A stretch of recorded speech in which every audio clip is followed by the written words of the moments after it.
Welcome back to another episode of The Magician's Call. I am Dr. Lahab Al-Samarrai, and my companion is Lance Allred, and we are going to take you on a journey to see if you know your archetype and to see if you know the magician's archetype. So we're going to be talking about those things and some other things and find out what Lance has been doing these days and what he would like to talk about. So without further ado, Lance, what's been going on?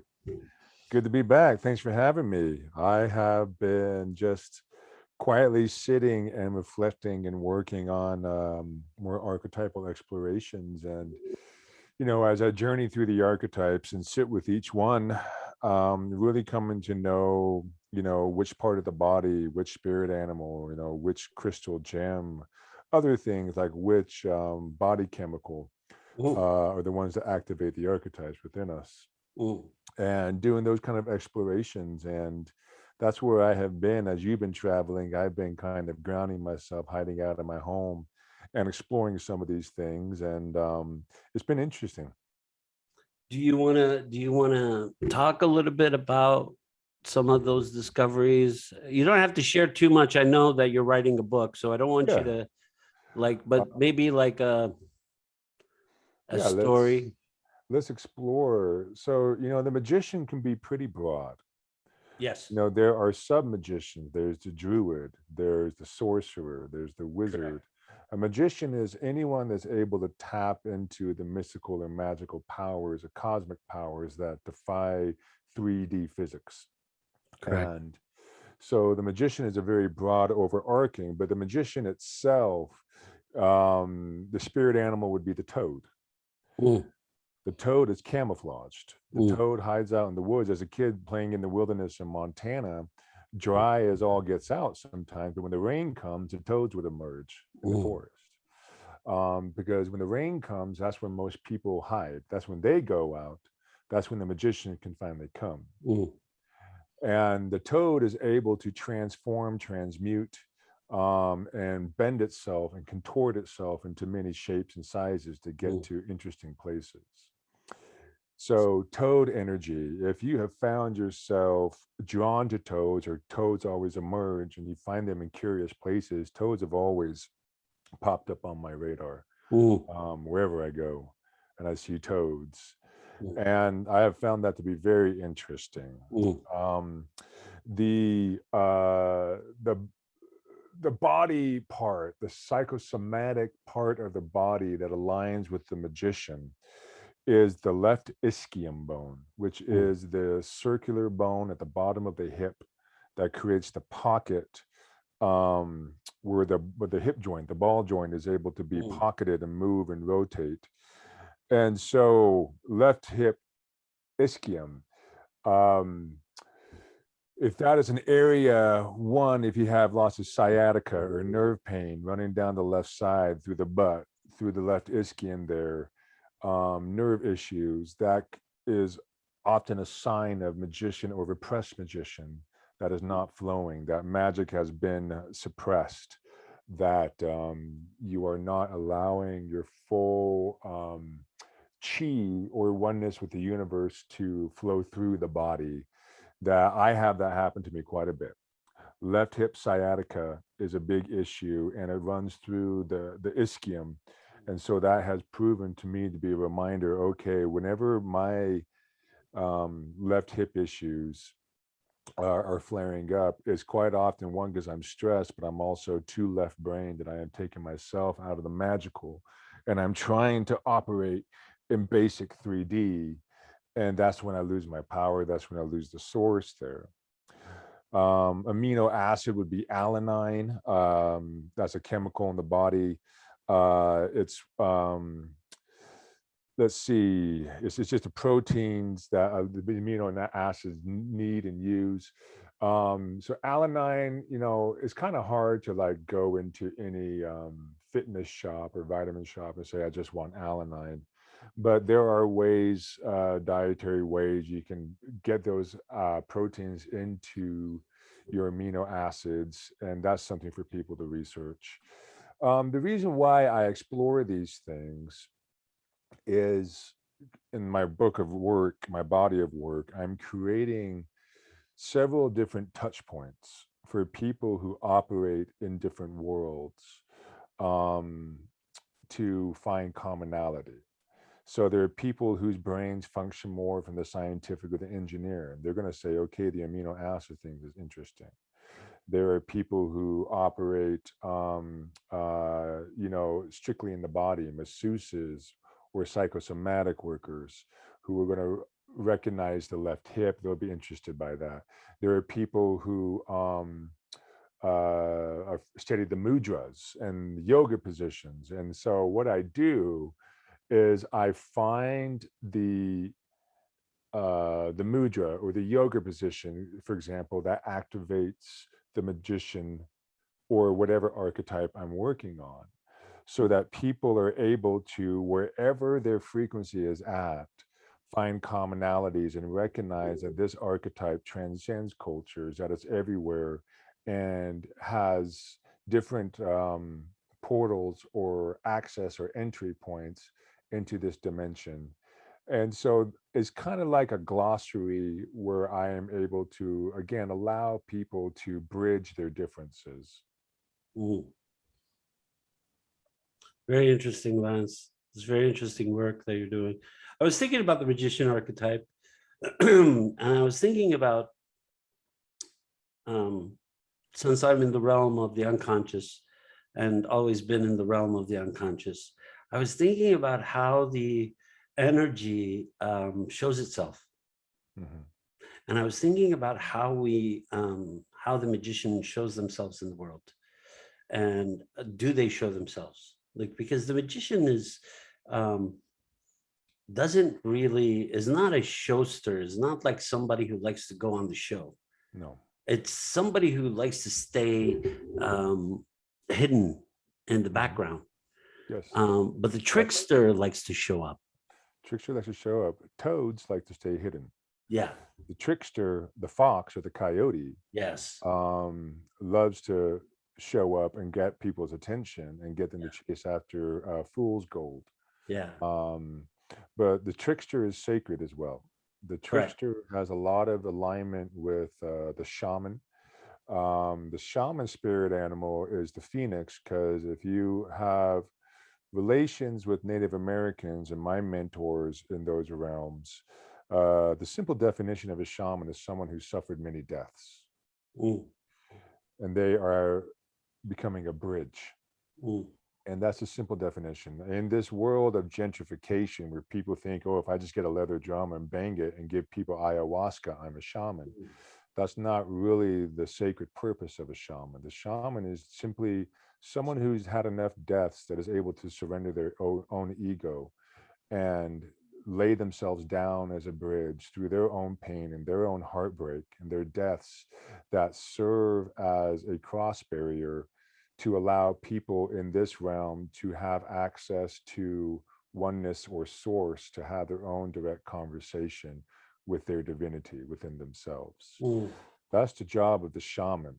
Now, a shaman is under the umbrella of the magician, mm, because again, any archetype that is tapping into mystical or cosmic um, magic or medicine, that is transcending of 3D physics, mm, is someone that is in fact a magician. But the druid does it, the shaman does it, the sorcerer, the wizard, mm, they're all under the magician. Now, the trickster is someone who also does magic, but it's more decoy or distraction. mm, And there is some mystical element to it as far as creating an illusion to mm, get people to go and chase after it. And I will admit that that is some of my energy, that when people think they're coming to my retreats, they're coming to hang out with a basketball player mm, who's going to help them be successful, worldly speaking. mm, And then they come to my retreats and they're like, holy hell, what's going on? I thought I was hanging out with a basketball player. What is all this other shit mm, going on here? And so there is sacred trickster, but there is also the dangerous trickster.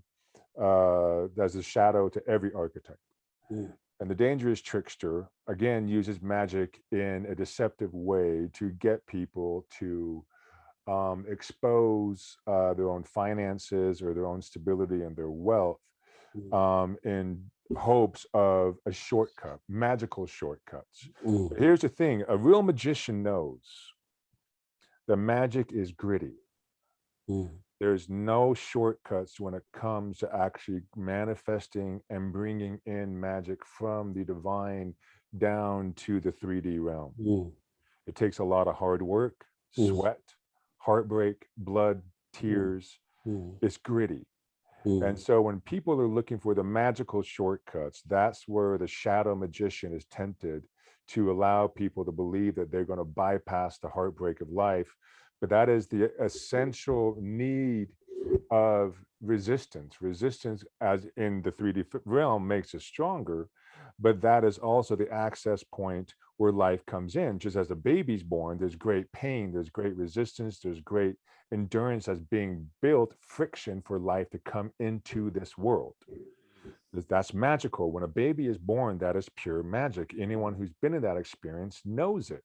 mm, The same thing is happening, whether it's a baby or your dream that you're trying to manifest. It takes pain, resistance, and the grit to bring through to birth something into this dimension. And so, to your point, when a magician is lost in the grit and the heartache mm, and what is required to bring magic into this world, they don't have time or care to be seen, mm, because being seen by the world and idolized is hollow, it's mm, shallow, because you're being seen by 3D eyes that are not woke mm, or awake, that are usually drawn or allured by the idea of success, mm, idea of worldly riches. And that's why a lot of people chase after celebrity, because they want to have access to these childish things, as the Bible would say, mm, that do not transcend into other realms. And so the magician has let go of childish things and does not see any value in them. But again, the shadow magician will is not necessarily the money the magician wants, it wants control over other people that do mm. their bidding. And that is, in fact, sorcery, dark magic. But the real magician, to the point you made, does not want to be seen, because being seen in this dimension does not hold value as opposed to being seen in the cosmic level as far as your work of channeling. Yeah, I agree with that. I think that um, I've been reading archetypal symbols and fairy tales, and the number one rule is when you go into the underworld, you can't bring anything back with you. Mm, That's cheating, and you can't cheat. What mm, you can bring back is wisdom, but you can't use it for self-gain. mm, If you use it for self-gain, then you're stealing from the gods. And if you're stealing from the gods, you create havoc for yourself. And absolutely. so the idea of the magician is that they go into the underworld, and whatever they return with an idea that they have to, as you said, they have to grit through to figure out how it's going to function or how it's going to work in Right. this realm. Yes. That's very, whether you journey to the underworld Mm, or whether you meditate and journey to upper worlds, upper mm, dimensions. yeah, Again, whichever direction you go in the multiverses, yeah, perpendicular or parallel, when you go to those places, as you said, all you can bring back is wisdom. mm, And that is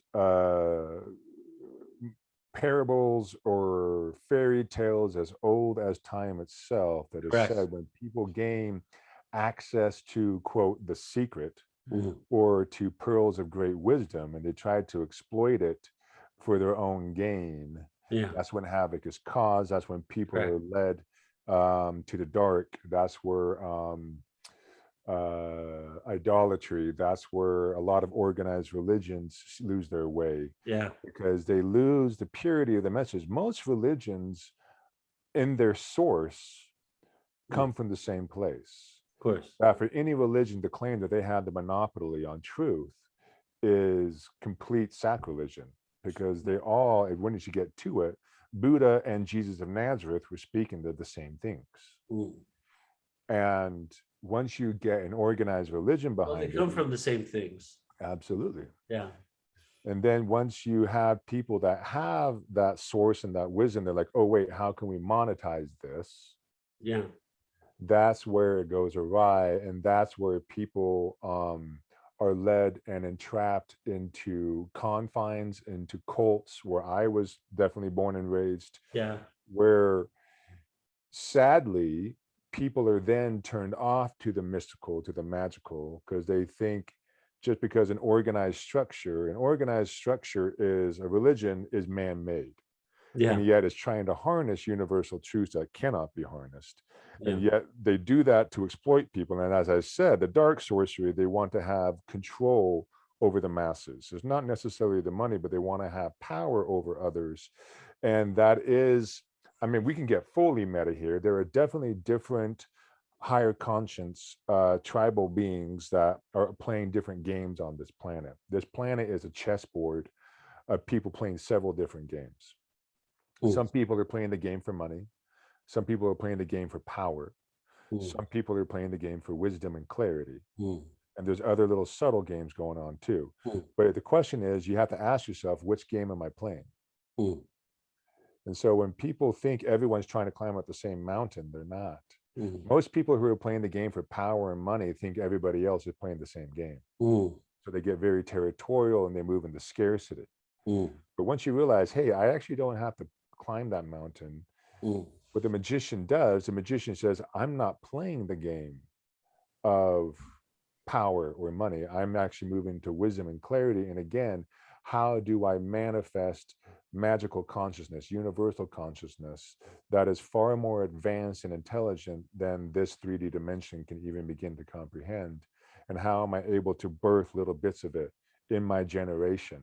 As that's every generation's job, is to gradually introduce a little bit more of the mystical into this earthly dimension of vibrational frequency that allows the earth to continue to vibrate and grow, so that it will, I don't want to say age or process, but update itself to vibrate with other civilizations in the galaxy and the planet.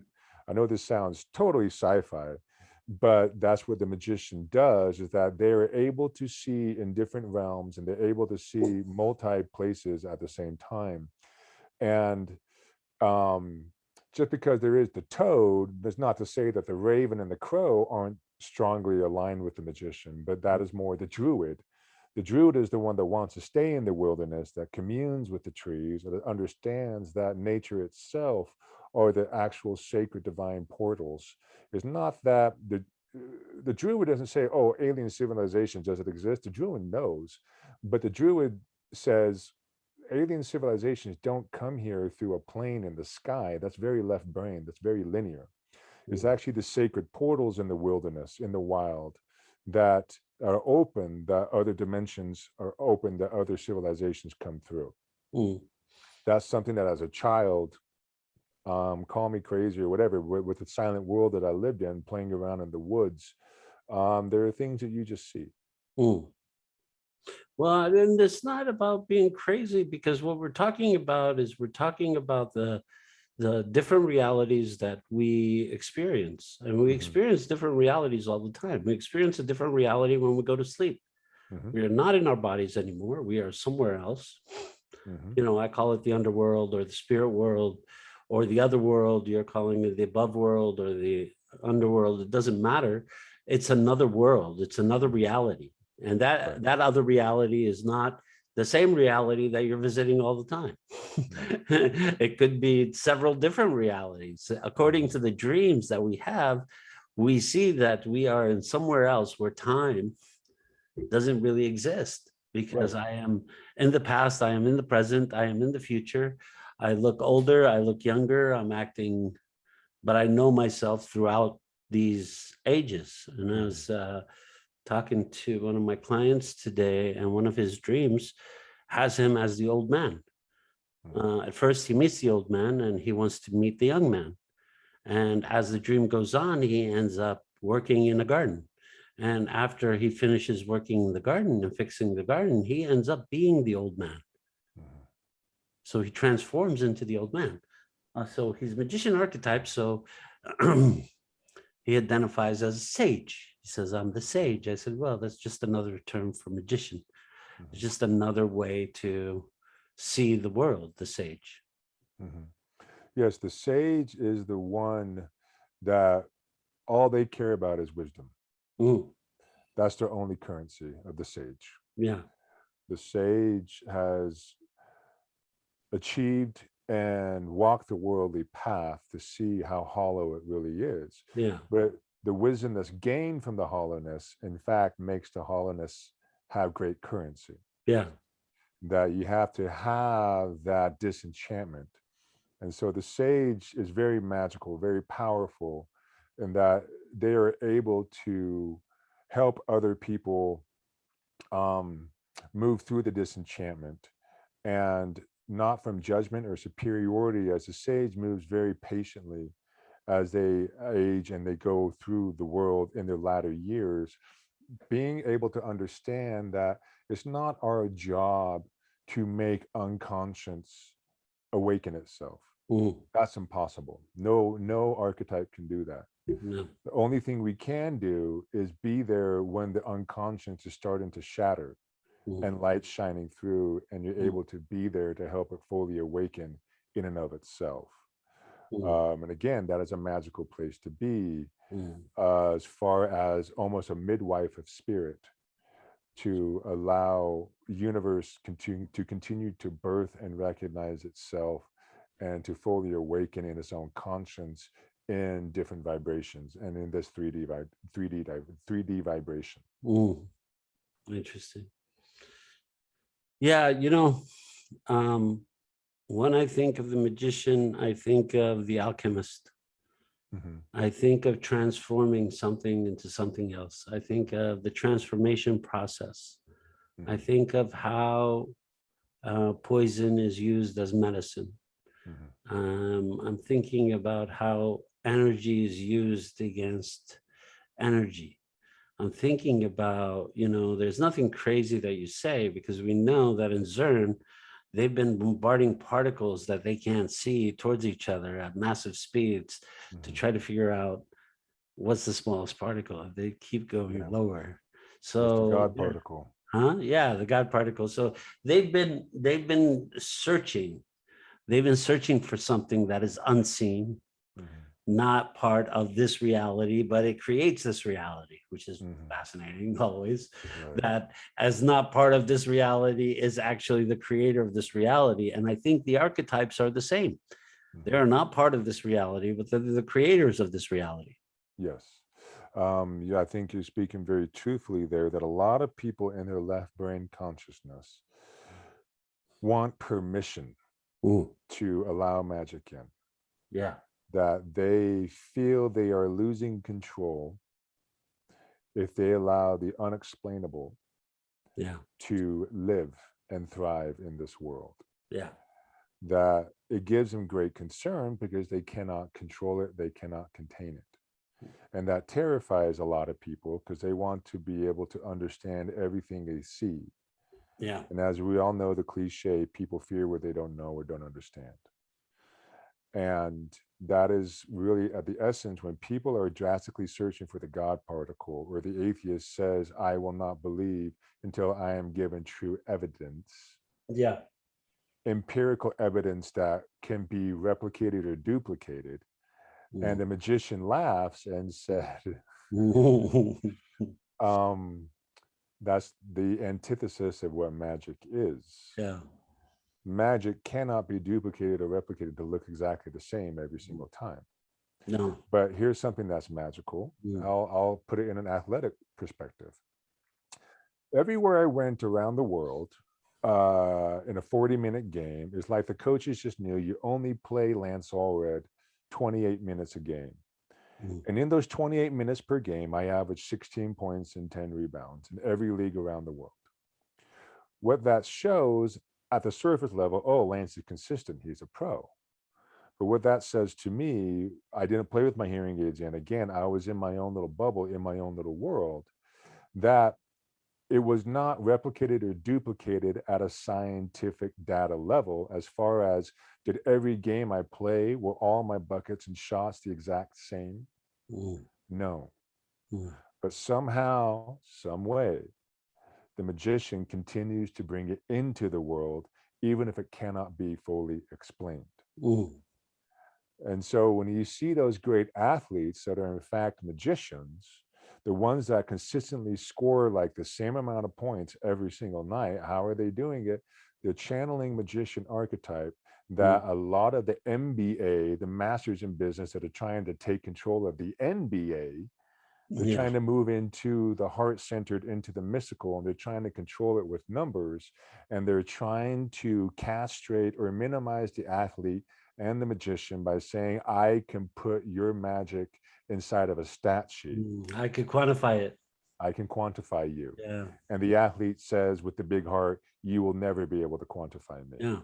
Just like the magician says, Yeah. steady all you want, put all the fancy wristbands and Mm. smart watches on my body that you want. You think you can try to quantify me, but you cannot, because when you step into the zone, as the athlete knows, as the magician knows, when you are in the zone, in that meditative state, when you try to quantify it, you lose the magic.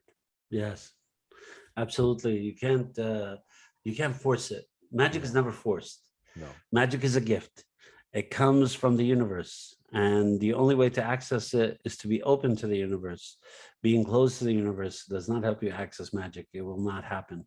Mhm, Magic has to be given by the universe. mhm, That means that your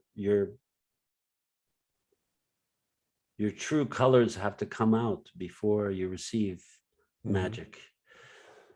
And but you also have to move into not a child archetype, but Mm. into a childlike state of wonder, Yeah. where it's not you don't really even have permission Mm. to ask how or why. Mm. Yeah. And I know this is going to drive a lot of left brain people crazy, No, but I because agree with they you. This think is an they're important point. entitled. They think they're entitled to know. Yeah, this is an important point. But the magician fully understands I am entitled to nothing. Yes. And that allows me to get out of my own way Yeah. and let magic shine through me, not for me or to me or Yeah. by me, but through me. Yeah. Yeah. Because yes, absolutely. Because um, to question is to not to believe. Mhm. To argue is not to know. Um, to know is not to understand. So there's all these kind of, That's beautiful what you said. Understanding yeah, is far more cosmically aligned yeah, than knowing. yeah. And then you have to move into a space where you release all those things, as you said, in a childlike state of just wonder. Mhm, I'm like, this is wonderful. This mhm, is amazing. This is happening more than, um, I wonder what's going to happen next, or mhm. I wonder if I can monetize this or make money off this, or Yeah. can I predict, could I do some card tricks with this, or Yeah. Can I build my email list with this and all that? yeah, absolutely. And so here's another thing you have to understand too. A lot of people, and I am guilty of it just as much as anybody, I think we but all are guilty of some, something. yes, we are. Mhm. As someone who does astrological archetypal work, as much as we like it or not, there are some avatars that are coded to manifest or create more money than others. Mhm. It is not a reflection of your worth or your value. Mhm. Again, as we said last week, when you move into your role, your archetypal strengths, you have to understand that a Camelot needs several different archetypes to live and to thrive. Correct. That if we're all billionaires, then a Correct. billionaire becomes a wash. It becomes irrelevant. The universe is no longer balanced. Every Yeah. time there's more of one something, or somebody hoards more of something, Hmm. or somebody takes more from other people of something, the universe is unbalanced. And that's why I think that the vibration that you're talking about, that's waking a lot of us up, Hmm. is happening. Right. There is an imbalance in this universe. There's something going on that we There is. know something is not right, something is wrong. Something is not right. And Yeah. so here's the thing is, when what we understand, a magician sees that money is simply energy that has been able to be channeled down into a vibrational, into a currency Yeah. that some have been able to figure out, usually for many generations, been able to Yeah. harness it and then hold on to it Mm. and then create the scarcity Yeah. and monopolize it. And so just because, and here's important, just because your chart may not be coded to quote, manifest a lot of money, Yeah. does not necessarily mean that you don't have magic. And that, here's the thing, we're moving into another energy, to another era, if we're able to survive, where the measurement of success is no longer about money. Mm. And we will be moving out of that state, Yeah. um, as far as how we define our value Mm. and what magical archetypes we have. Where I think, again, more people we will be moving more into an alignment and understanding. As a basketball player, I always said everybody on the team is just as valuable as each other. The water boy is no less important than the coach. Mm. The ball boy is no less important than the key scorer. Everybody needs to be there doing their job for the team to be a dominant, powerful organism, entity, consciousness in and of itself. Once you remove one, the whole team can fall apart. Mm. Going to show that it takes all the archetypes to create the magical chemistry that is needed to create large forces to break through and help mass consciousness move into alignment with universal oneness. Yeah. Now, going back to the monetary thing, just because my chart shows, hey, Lance knows how to make money. Lance knows how to achieve things. Lance knows how to play the games. It also shows Lance is going to lose a lot of it. Mm. And at first I thought this was like some generational curse from my grandfather to my father, and like, oh, we can't be wealthy and be a man of God. Mm. No, it's more of, okay, this is an alignment for my path to have enough heartbreak to let these old systems that are being implanted in me at a young age, for them to die away faster, Mm. to allow more soul consciousness to come through, that I am able to detach myself from these dying stories, allowing me to move into a position to lead and help other people begin to step into their own self-actualizations, removing themselves from oppressive systems that are no longer serving masses, but only serving a very few. Mm. So it's important that we recognize, okay, when we get tempted or lost in the narrative that, oh, I'm not generating enough money because I am not tapping into the law of attraction and I have blocks around my aura and my chi and all that new age shit. It can simply be you're not coded to do that. Mm. And they want you to be tempted into believing that narrative, just like the cryptocurrency market people want you to buy into cryptocurrency because it raises the value of what they've already put in. Mm. The same thing is happening still at the monetary level, That's whether it's because crypto or magicians cash. created cryptocurrency. That's Absolutely. because dark magicians who are behind cryptocurrency. Absolutely. They have And their they fingers need all people to over buy it. in. They need AI, they buy-in. have their fingers all over AI. Absolutely. Yeah. So you don't think the AI manipulates the value of the Oh, currency? absolutely Because they look, do. it's right up That and down. that's why Yeah, dark magicians are the ones yeah, behind it. Absolutely. Yeah. It's dangerous and nasty, and it's tapping into people's brainwashing that our worth is attached to how much money I have in my bank account. Yeah. They're basically using your own patterns against you. They're Absolutely. telling you that your pattern is wrong. So what Lance is saying is that if you are not coded for it, which means that your pattern is not to make money, maybe it's to build things, maybe is to create gardens, maybe is to create forests, maybe is to Maybe to save the heal. forest, maybe Maybe is to to heal. fight fires, maybe it is to save lives. That's what he means by coding.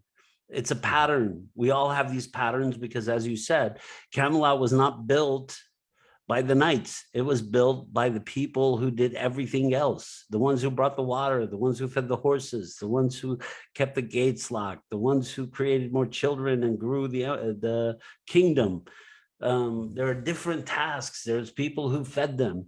There were people who created things for them. There are people who made clothes for them. There are people who made armor for them. There are people who slaughtered the animals for them so they could eat. So Everyone was essential. yeah, we're all essential, I think, is what we're both Yes. saying to our listeners, that we We're are all all essential. essential. And the imbalance has occurred in a capitalist world that says the one with the most toys at the end wins. Yeah, That if I don't which is have enough, destroying the planet. it is. Yeah, And so that's where the imbalance has happened. And because we have been brainwashed with enough commercials that I need this, I need this, and I need this, and that means I'll be happy and I will be fulfilled, yeah, that we have been urbanized to work in one-dimensional jobs that have taken us away from wilderness, that have and taken then us away from thinking in a variety. one-dimensional way, Absolutely. having only one way to look at things, not being able to see a variety of different options in front of us, not being able to see the full spectrum of everything that's going on. It's Right. like, oh no, you need to look here. How old are you? Why don't you have this much saved up? What are you doing with your life? Why don't you have a career? Why don't you do this? Why don't you do that? And it's all about cutting the spectrum. It's all telling you that you only have this small of a window to look through, and then you die. A lot of that generation that was born through the 20s, through the 60s, Pluto was in Leo. Mm, Pluto and Leo is the house of creativity.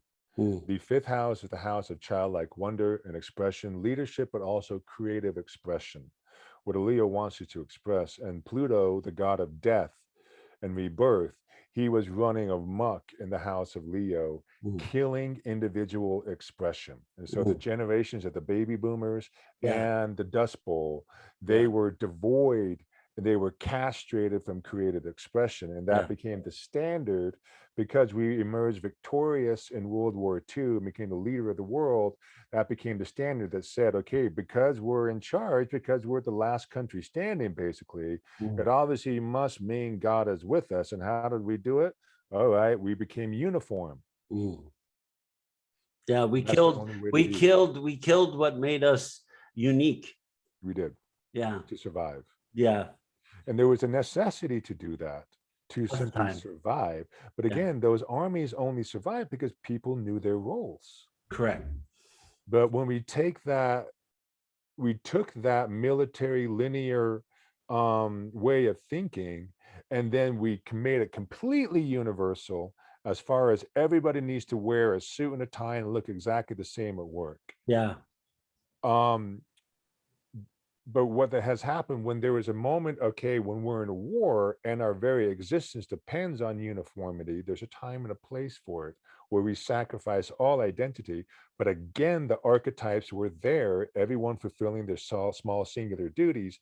But we've forgotten that, okay, the necessity of those archetypes to be able to do what they need to do is important. But instead, we've wiped out the archetypes and said everybody needs to simply be a grunt worker at a corporate job and get a paycheck and go home and they'll be happy and all their dreams will come true.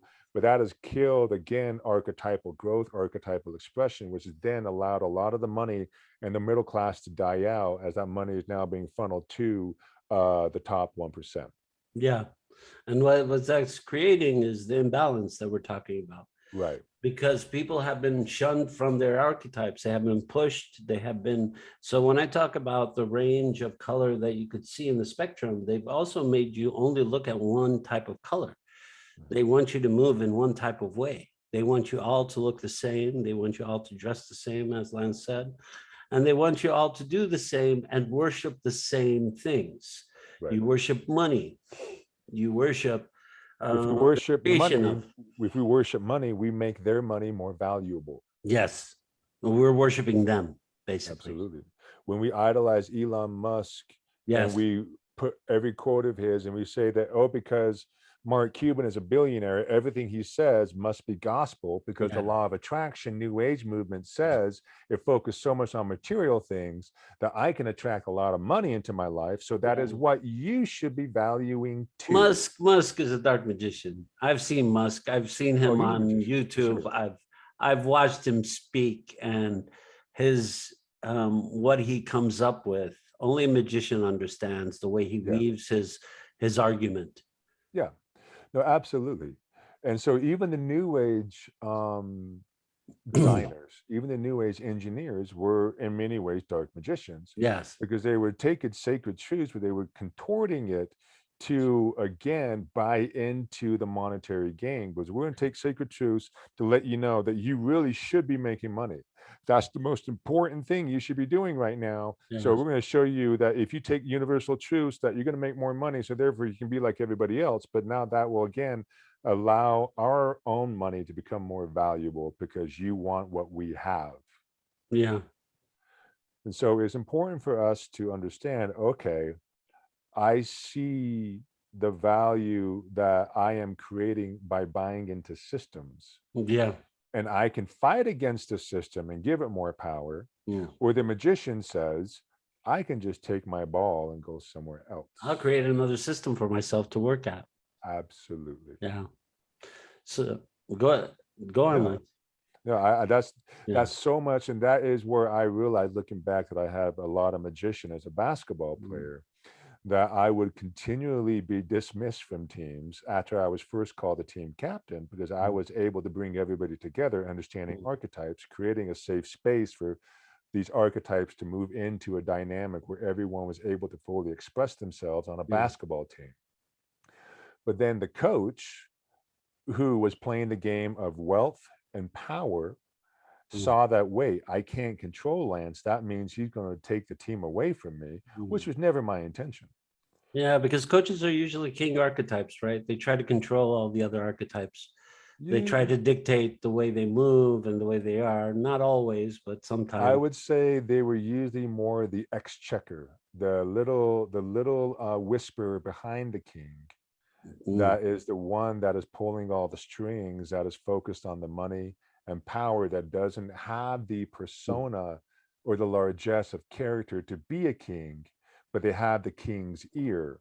So the That, wannabe kings, yeah, the the wannabe, the wannabes, the ones who sit in the other end of the spectrum, the the wannabes, ones yes. who dream of these things that the kings have, but naturally feel it doesn't come to them. They need somebody else to use to Right, get to that.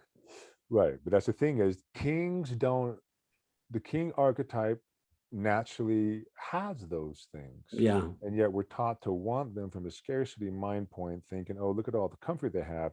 But it's not easy being a king, because everybody No. wants something from you. Yeah. And so you have the little Napoleon, or the exchequer, or the chancellor, I should say. The Ooh. chancellor is the one that's usually behind the king. That those usually are far more the coach archetypes in the basketball arenas, because Ooh. you have the team owner, the one with all the money, paying Mm. all the cash out to everybody. That he's the one that pays everyone's paycheck. So what a coach is most worried about is not winning or losing. He's worried about his job, Paycheck. paycheck. Yeah. And so therefore, the coach has to remain, I am the one that only gets to talk to the king. Mm. That's the chancellor. Mm. I am the middleman between you and the owner. So Mm. I will keep you all down here.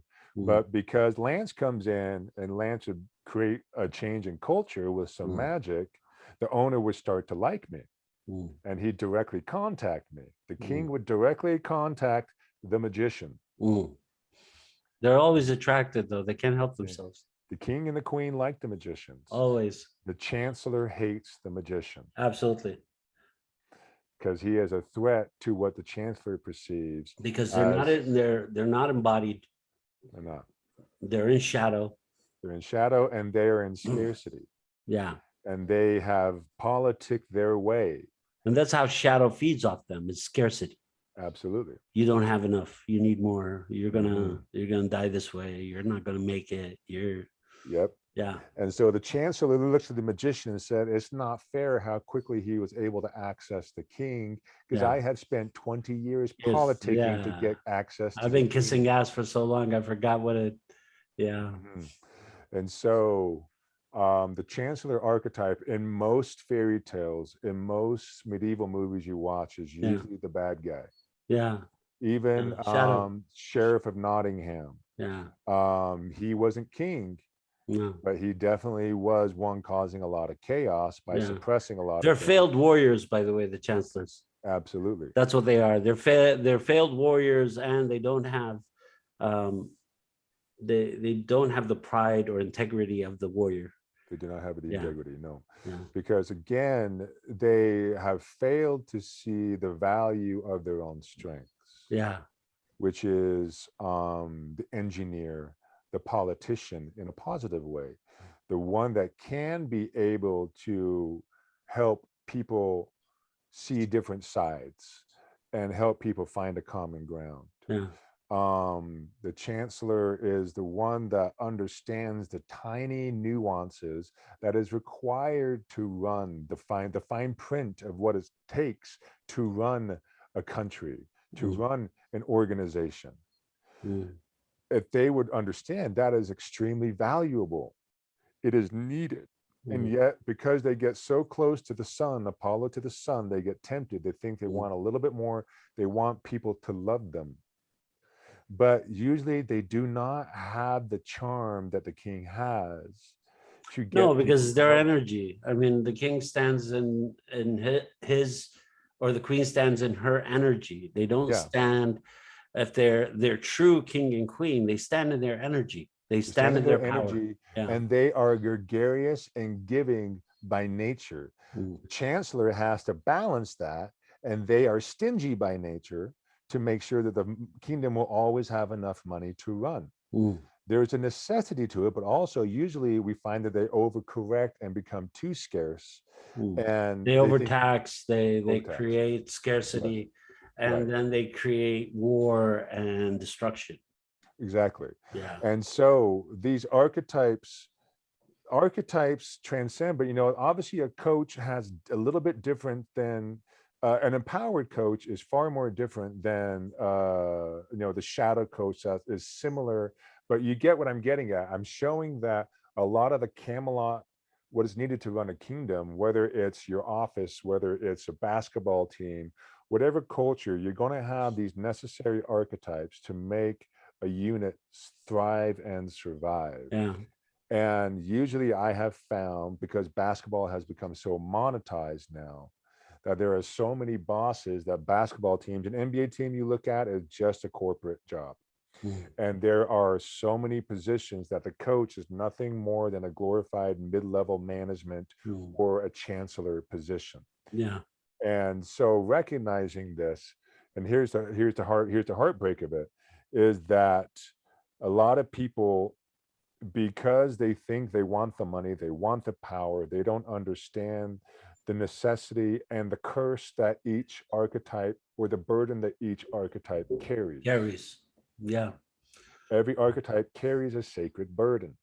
And a lot of people are unable to see the burdens that each archetype carries. So what I'm getting at, coming back full circle, each archetype is crucial, is necessary, is essential to make Camelot survive. Agreed. With that, I am Dr. Lahab Al-Samarrai. This is Lance Allred. Lance, you want to say anything before we go? You want to? Well, I would say, again, if you have found that you've been dismissed and you're a threat to a lot of the fine print people, to the HR people at work, and you continually push the buttons at people that try to micromanage, you probably have some magician in you. So this is our safe space. This is the Magician's Call, and we're calling you all out. Come join us. Come watch us. Send us messages. Send us thoughts. Send us questions. We'd love to hear your questions. We'd love to answer some of your questions and take them on. And we hope to see you next week for the Magician's Call. Lance, always good seeing you. And we'll see you next week, okay? See you soon. All right, take care.